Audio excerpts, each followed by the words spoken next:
All right, welcome to another video with Eric Quinn-Kellidrum. I'm Atar. I'm Estanesse. And we just had a great time at Council of the Wise 3 in spring of 2018, April 28th. We went to Skycon this time. Skycon guys were great. They were great hosts. They were really good to us, gave us a lot of space. They were really excited to have us there. And the purpose of this video is to summarize a couple of the lessons we learned. This time I TO'd. All I did was TO. And this time Ronan played. I'll tell you about that. And we learned a few things, and they're worth, I think, remembering. So I'll speak as a TO. You can speak as a gamer. I might have some opinions on gaming as well, so we may blend a bit here. But yeah, we had a great experience. This is the third time we've run Council of the Wise, and we have had consistently good feedback every year we've done it. So we've been thankful. It's been good that people have received it well. We've got a lot of positive encouragement out of the league, so we're thankful for that. We've had a lot of support from our friends in the league. We get tables that come from all directions. Last year we had some tables from OHA, and of course their stuff is beautiful, hard to match. And we've had tables from some of the Blackfire guys, Lewis, and Lewis worked really hard on his Harad table. That was beautiful last year. I missed it this year. I was hoping all those guys would be able to come, and none of them could. So I think the best table we had this time was my Moria table, which I'm proud of. But it's still not an OHA table, and that Harad table was pretty good. So, but anyway, we're glad that they were able to come last time, and it looks like they're going to be coming next month. So we're looking forward to seeing them then. The table stuff, interesting lessons we got out of that. As long as there's enough terrain, beautiful terrain really is eye-catching, and that's good, and it draws in people from the other games, which we want. But as long as there's enough terrain, it's still really good to game on it. You don't necessarily need to have every table looking super, super beautiful, as much as I would prefer that it looks beautiful. Our tables looked good up against the other folks in the league that were in the other leagues that were present at Skycon, and we weren't embarrassed by them, so that was good. And there was a real variety of stuff on the tables. We had sort of Rohan style fields. We had which were really good looking actually. Michael Campbell deserves some credit for that. He worked hard on his stuff. Ben Boomer made some great stuff. Don Martell's made some great stuff. So we had some tables that looked really good from those guys. Travis brought a bunch of stuff we didn't get a chance to use, but I know he's worked hard on some of his too, so kudos to him. Jordan Corbett had been working on some Harad buildings, and they were sharp looking buildings, so he brought those. They were cool. I mentioned my Moria, and then we had sort of random scatter terrain, just pieces of rock made out of foam. We had real rocks that we used at some tables. We had some real nice looking mats from Deep Cut Studios, and we had some carpet that we cut up. We'll do another video on different types of mats and why we use those the way we did. So I guess the lesson on terrain was as long as you got enough of it, people have fun, and that's really all it takes. And we had a couple really nice looking ones. I'm glad for that. Taylor Sinstad brought his Weathertop, so that was great, and he brought a table he'd worked hard on that looked really good too. And so as long as you have enough that looks really good, people appreciate that, and then the rest of it really needs to work. It needs to be playable, it needs to be functional, it needs to be fun. And I think we've balanced that one okay. Yep. That's my comments on tables. Hope that was worth listening to. Games. This time we played the 6 standard GW scenarios, and we just rolled for it. We had 4 games through the day, 750-point armies with a mandatory 200-point caster from a pre-approved list. Because one of the things that we're proud of, Council of the Wise, we always play the Blue Wizards, Atar and Blando. That's our thing. That's the only chance we get to play them, so we try that there. Which means, if you're going to make that work, we want to balance the scenarios and balance the armies. So basically we tell everybody you can bring a 550-point army plus a caster from a certain list. It's got to be about a 200-point model.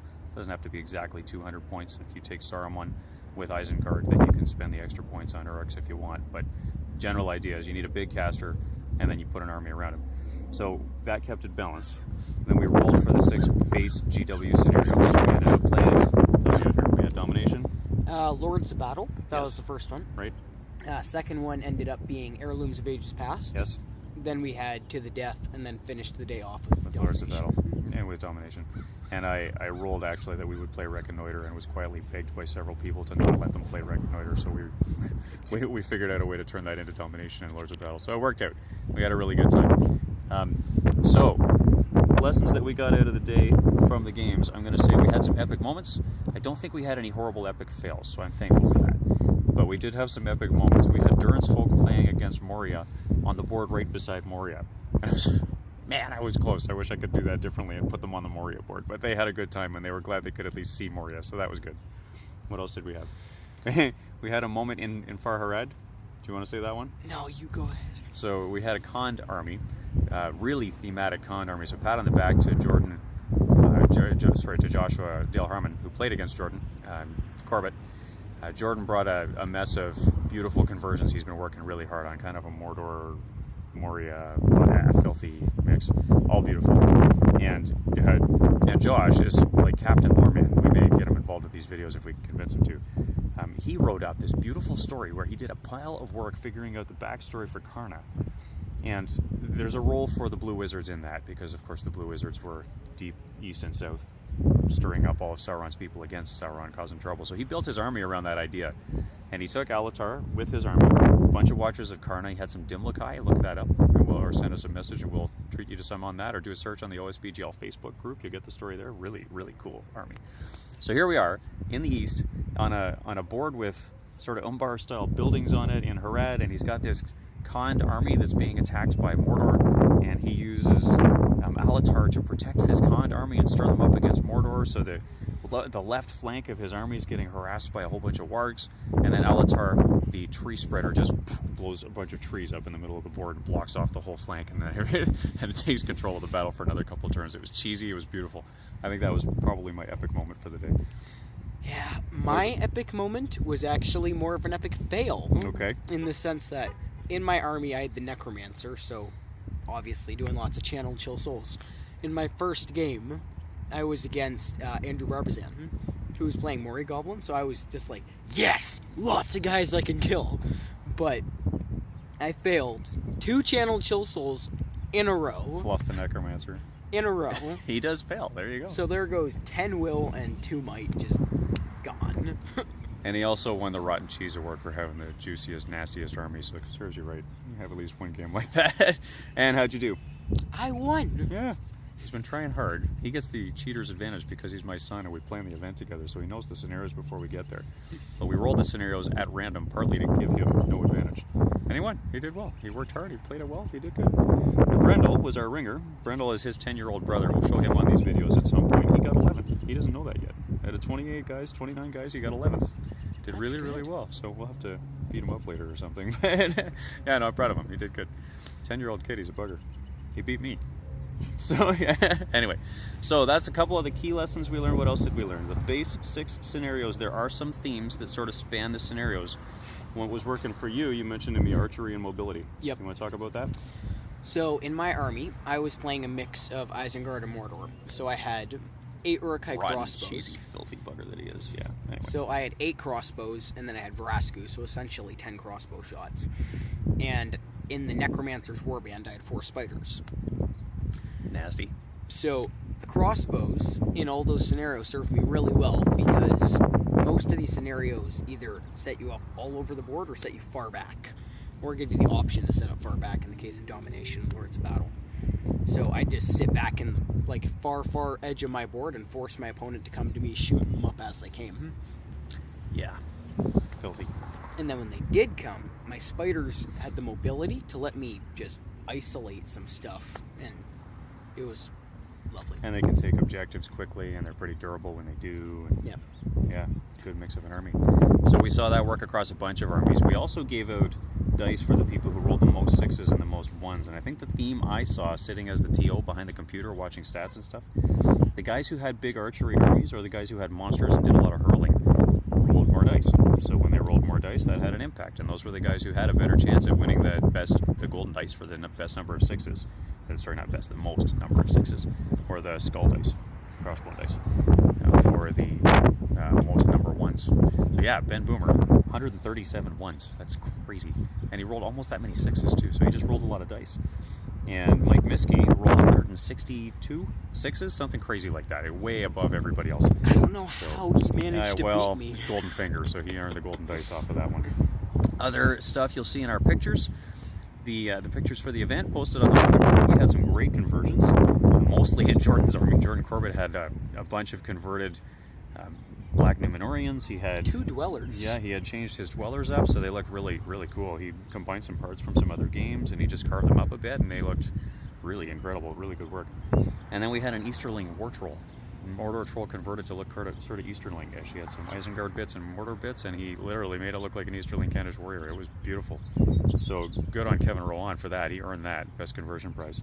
Don Barnett came out with a 20-year-old display board he worked hard on a long time ago and won again for having the best display board. So kudos to him for that.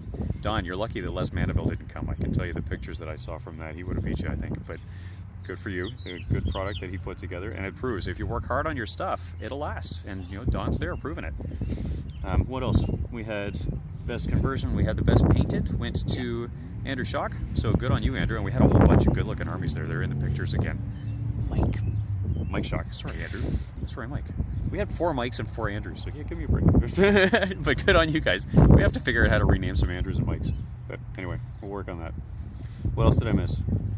The most thematic army, we had Mordor with a Balrog. Not Mordor with a Balrog, I'm sorry. Moria with a Balrog. So good on Travis Freeburn for that.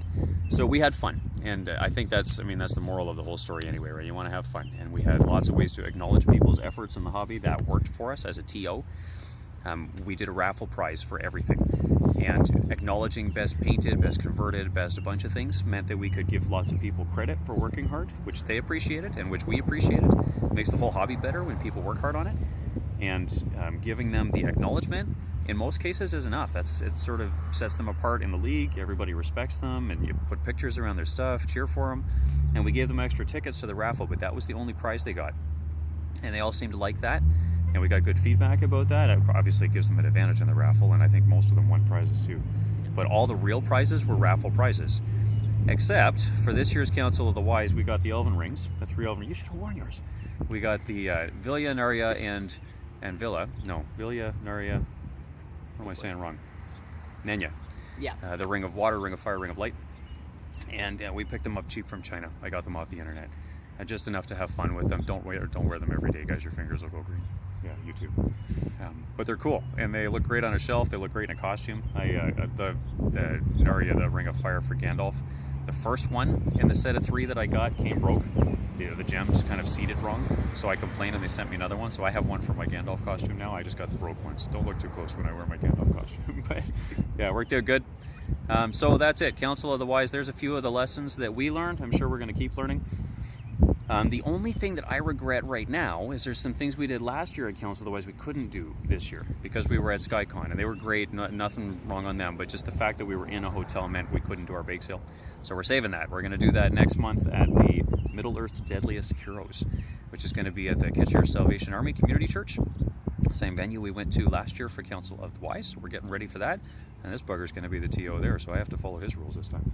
And I get to play, which is good for both of us, I think. Better behave.